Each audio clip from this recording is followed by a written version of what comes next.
Asrama Tijih, begitulah orang-orang menyebutnya.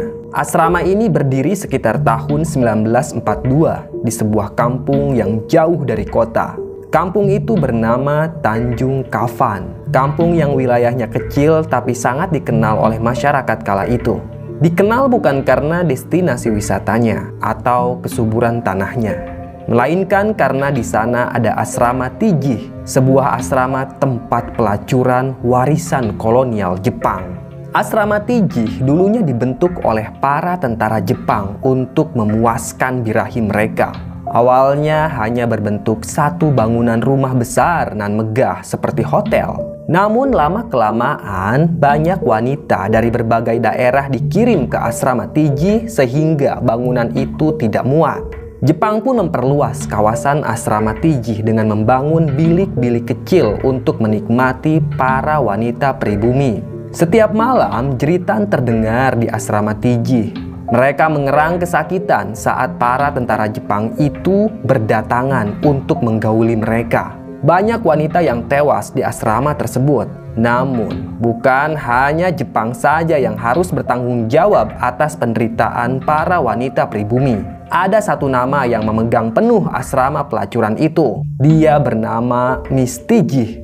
Dia wanita kepercayaan tentara Jepang untuk mengatur asrama. Selain menjadi kepercayaan tentara Jepang, Miss Tijih juga merupakan pelacur senior. Dia adalah wanita pertama yang menghuni rumah pelacuran tersebut. Nah, saat tentara Jepang mundur dari Indonesia, perlahan para tawanan wanita di asrama Miss Tijih dibebaskan oleh para pejuang. Asrama itu sempat kosong selama 2 bulan. Hanya dihuni oleh Miss Tijih dan satu orang pembantunya yang sangat setia bernama Hanum. Hanum wanita yang umurnya masih sangat muda, kisaran 21 tahun. Dia ditangkap Jepang sekitar 6 bulan lalu di kampungnya yang ada di seberang. Saat ditangkap, Hanum sudah tidak punya keluarga. Ayahnya mati di tangan Jepang saat kerja rodi, sementara ibunya juga mati karena sakit. Hanum sebatang kara, makanya dia lebih memilih untuk tinggal bersama Miss Tijih ketimbang kembali ke kampungnya. Bagi Hanum, Miss Tijih sudah ia anggap sebagai orang tua sendiri karena wanita itu sangat baik kepada Hanum. Walaupun asrama Miss Tijih tidak lagi aktif, namun saat itu pamor asrama masih sangat terkenal di kalangan lelaki hidung belang. Masih ada saja para lelaki yang datang ke asrama tersebut untuk meniduri Miss Tijih. Berbeda dengan Hanum, dia tidak diizinkan untuk melayani pribumi yang datang ke asrama. Entah apa alasannya. Mungkin saja Miss Tijih sudah kepalang sayang pada Hanum. Demi bertahan hidup, Miss Tijih kerja keras melayani banyak lelaki kampung. Sehari-hari bisa 5-7 orang yang meniduri Miss Tijih. Bayarnya juga tidak dengan uang, melainkan dengan makanan. Ada yang bayar menggunakan singkong, beras, ayam kampung, bahkan tembakau rokok. Apapun Miss Tijih terima asal bisa dikonsumsi untuk makanan sehari-hari dengan anak angkatnya. Kegiatan prostitusi di asrama Miss Tijih pun terus berlanjut. Bulan berganti bulan. Ternyata banyak wanita pribumi yang tertarik bergabung di asrama Miss Tijih. Kebanyakan dari wanita itu adalah dari kalangan yang sangat miskin, yang untuk makan saja susah. Awalnya yang datang hanya 3 orang, namun lama-kelamaan semakin banyak saja yang berdatangan menawarkan diri menjadi pelacur. Bertambahlah penghuni asrama Miss Tijih. Nah, di suatu malam, pengunjung asrama sedang ramai. Mereka datang dari berbagai daerah untuk menikmati para wanita yang ada di sana. Di tengah keramaian itulah muncul dari pintu rumah seorang wanita yang tampak kusut dan kacau penampilannya. Rambutnya acak-acakan, wajahnya kumal, bajunya compang-camping. Wanita itu tampak sekarat. Dia terjatuh tepat di depan pintu masuk asrama Miss Tijih. Miss Tijih melihat wanita itu. Segera ia membantunya. Wanita asing tersebut dibawa ke kamar.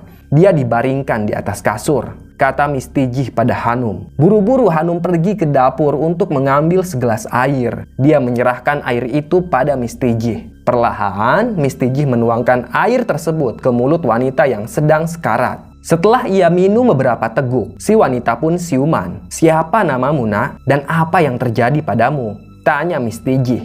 Kalau dilihat-lihat, wanita di hadapannya itu mungkin saja baru berumur 18 tahunan. "Kembang, namaku Kembang," kata si wanita sambil terus memandangi Miss Tigih dengan tatapan kosong. "Kembang? Nama yang bagus. Lantas kenapa kau sampai seperti ini, Nak? Apa yang terjadi padamu?" Miss Tigih kembali bertanya. Kembang tampak ketakutan. Dia bahkan tidak mau cerita tentang apa yang telah terjadi padanya. Namun Miss Tigih merasakan ada hal yang berbeda. Aura Kembang sangat istimewa. Miss Tigih pun membiarkan Kembang untuk istirahat demi memulihkan kondisinya. Kembang dilayani dengan istimewa. Wanita itu dikasih kamar yang khusus. 1 minggu kemudian, Kembang benar-benar sudah pulih. Dia tampak sangat cantik. Bisa dibilang kalau Kembang ini wanita paling cantik di asrama Miss Tigih. Tubuhnya tinggi semampai dan sangat proporsional. Semua orang terkagum-kagum pada Kembang. Banyak lelaki yang datang ke Miss Tigih untuk menawar harga si Kembang. Namun, Miss Tigih tidak menjualnya lantaran Kembang tidak mau menjual diri. Apalagi kondisinya baru saja pulih. Biarkan Kembang yang memutuskan sendiri jalan hidupnya. Namun, ada hal yang janggal terjadi di malam satu suro.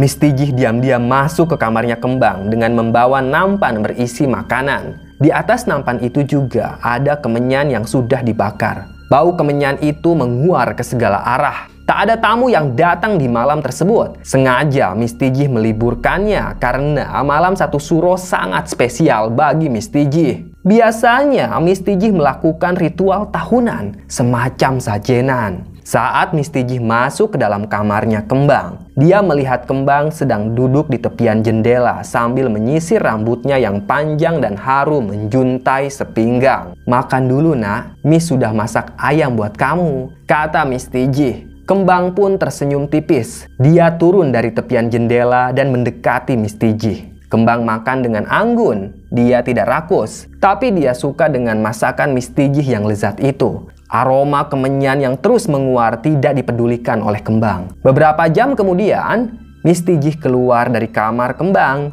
Dan keesokan harinya, Kembang sudah tidak ada. Kamarnya Kembang juga langsung digunakan untuk tempat pelacuran. Hanum pun bertanya pada Miss Tigih tentang keberadaan Kembang. Miss Tigih hanya menjawab kalau dia sudah pamit pergi dari asrama. Jangan dicari lagi, Kembang punya takdirnya sendiri. Dia masih muda, cantik. Mana mungkin mau jadi pelacur di tempat kotor seperti ini, ucap Miss Tigih pada Hanum. Tubuh Miss Tigih pagi itu sangat harum semerbak. Keharuman Miss Tigih sangat luar biasa. Bahkan wanginya sampai terendus ke perkampungan. Semakin banyak saja lelaki yang ingin tidur dengan Miss Tigih. Nama asramanya juga semakin dikenal luas oleh masyarakat. Tepat 2 hari setelah Kembang menghilang, asrama Miss Tigih didatangi para pengusaha kaya raya dari kota. Penghasilan Miss Tigih pun bertambah. Bahkan para pelacur di asrama itu juga bertambah. Jumlahnya kini ada 35 orang yang bekerja di asrama Miss Tigih. Tapi anehnya, semakin banyak pengunjung, malah semakin banyak kejanggalan yang terjadi di asrama Miss Tigih. Seperti hari itu, seorang pekerja seks bernama Dewi tiba-tiba saja hilang secara misterius. Belum ada yang curiga sama sekali. Miss Tigih bilang kalau Dewi mengundurkan diri dan pulang ke kampungnya. Kebusukan Miss Tigih mulai terendus oleh anak angkatnya sendiri. Malam itu Hanum pergi ke belakang rumah untuk membakar sampah yang mulai menumpuk. Dan tiba-tiba saja Hanum mendengar suara erangan seorang wanita yang berasal dari bekas sumur tua. Sumur tua itu sudah puluhan tahun di sana dan sudah tidak ada airnya. Hanum penasaran dengan suara erangan tersebut. Perlahan dia pun mendekati sumber suara. Bagian atas sumur terdapat batangan kayu yang menutupi lubang. Hanum menyingkirkan satu batang kayu tersebut. Kemudian dia menyalakan korek api untuk melihat dasar sumur. Betapa terkejutnya Hanum saat ia melihat sosok Kembang yang sedang tersandar di dasar sumur dengan jasad Dewi di dasar sana. Hanum sangat terkejut. Dia tidak tahu harus berbuat apa. Beberapa saat kemudian, Hanum mendengar suara wanita yang seperti sedang tercekik. Suara itu berasal dari dapur. Segera Hanum bergerak untuk mencari tempat persembunyian. Ada batang pohon besar di sana. Hanum pun sembunyi. Dari pintu belakang rumah, tampak Mistijih menyeret seorang perempuan yang lehernya berdarah. Ada luka sayat di leher tersebut. Darah bercucuran. Mistijih menyeretnya dengan sadis. Wanita itu masih hidup, tapi nyawanya sudah di kerongkongan. Kedua matanya melotot. Mistijih mendekati sumur tua sambil menyeret paksa wanita itu. Semakin dekat semakin jelas siapa yang sedang diseret Mistijih. Wanita yang diseret itu ternyata bernama Hani, salah satu pekerja seks di asrama Mistijih. Satu persatu, Mistijih menyingkirkan kayu yang menutupi lubang sumur. Kemudian Mistijih menjebloskan Hani yang sekarat ke dalam sumur tersebut. Seketika suara berdebam terdengar dari dasar sumur. Kemudian Mistijih kembali ke rumah. Dia tidak menyadari keberadaan Hanum yang sembunyi di balik pohon besar. Hanum menahan tangisnya di sana. Batinnya sangat terguncang melihat kejadian tersebut. Mistijih yang selama ini ia kenal sangat baik ternyata sadis. Hanum tidak tahu alasan Mistijih melakukan itu. Setelah Mistijih masuk ke rumah, perlahan dan dengan hati-hati Hanum mulai mendekati kembali lubang sumur tua itu. Ia menyalakan kembali pentul korek dan dia melihat kembang yang mendongak ke atas. "Tolong aku," rintih kembang. Tampaknya hanya kembang yang masih hidup di dalam sana. Leher kembang juga tampak terluka. Namun ajaibnya, setelah berhari-hari terjebak di dalam sana, wanita itu masih bisa bertahan hidup. Hanum sangat bingung apa yang harus ia lakukan. Seketika terpikir oleh Hanum untuk mengambil makanan di dapur. Setidaknya kembang harus bertahan hidup sampai Hanum tahu cara untuk mengeluarkannya. Bergegas Hanum masuk ke dalam rumah dan menuju dapur. Dia mengambil beberapa potong roti dan juga botol air minum. Botol itu peninggalan tentara Jepang. Dia lemparkan botol dan roti tersebut ke dalam lubang sumur. Perlahan kembang mengambilnya dan langsung meminum air itu. Dia juga memakan roti yang dilemparkan Hanum. Kau bertahanlah. Nanti aku cari cara untuk mengeluarkanmu," kata Hanum terbata-bata. Karena takut ketahuan Mistijih. Segera Hanum kembali masuk ke rumah. Dia naik ke lantai 2 dan masuk ke kamarnya. Kebetulan kamar itu menghadap langsung ke halaman belakang sehingga sesekali Hanum bisa memantau lubang sumur tua tersebut. Setiap 2 jam sekali Hanum membuka sedikit tirai jendelanya. Dan tepat jam 2 dini hari, dia melihat Mistijih berdiri di halaman belakang. Anehnya wanita itu tampak sedang berbicara dengan sosok yang tidak terlihat. Hanum tidak melihat lawan bicaranya Mistijih. Beberapa saat kemudian, Mistijih kembali masuk ke rumah. Keesokan harinya, pagi-pagi sekali, Hanum mendatangi lubang sumur tua itu untuk melihat kondisi kembang. Hanum kembali membawa roti dan juga botol air minum.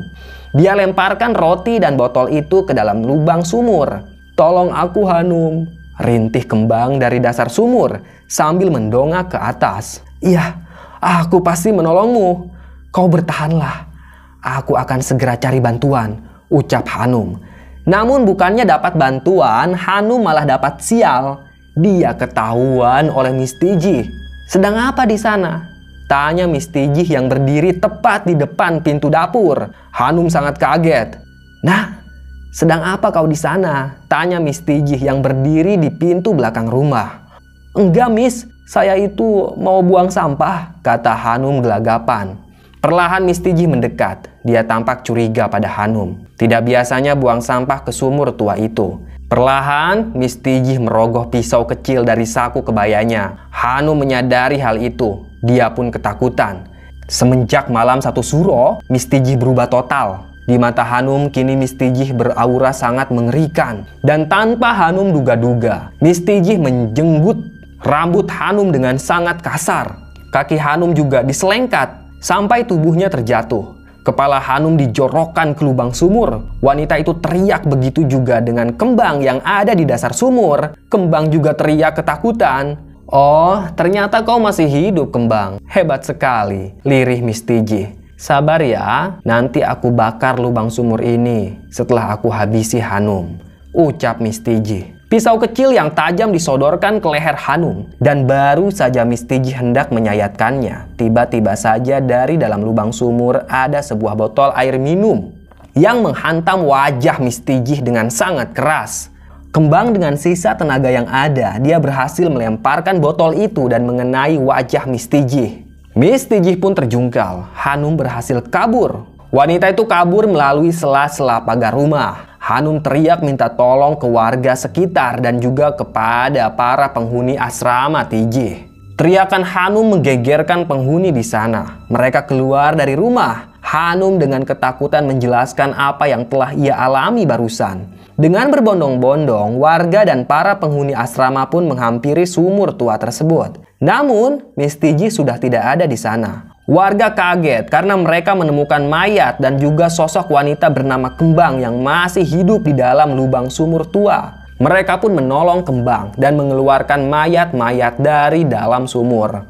"Wanita biadab itu pasti ngelmu," ucap salah satu warga. "Kita harus laporkan kejadian ini ke tentara," teriak warga lainnya. Kala itu, yang selalu sigap berjaga di kampung memang para tentara. Mereka bekas pejuang kemerdekaan. Sehingga kalau ada kekacauan, warga bisa langsung lapor ke tentara. Segera para tentara itu mencari keberadaan Mistiji. Dan ternyata wanita biadab tersebut tidak kabur kemana-mana. Dia ada di dalam kamar pribadinya. Belasan tentara menggerbek asrama Mistiji. Wanita itu sudah dikepung. Dia tidak akan bisa kabur. Mistiji akan ditangkap dan dimintai pertanggungjawaban atas apa yang telah ia lakukan. Pintu kamar Mistiji dikunci rapat-rapat. Para tentara sudah menggedornya dan minta agar wanita itu keluar. Mereka sudah siap dengan risiko yang akan terjadi. Para tentara bersiap dengan senjata lengkap. Dan karena tidak ada jawaban, pintu kamar Mistiji terpaksa didobrak. Seketika saja, para tentara itu terkejut dengan apa yang mereka lihat di dalam kamarnya Mistiji. Bersambung. Terima kasih sudah menyimak cerita Mbah. Tunggu cerita-cerita lainnya ya. Tetap sehat dan seperti biasa, salam getih.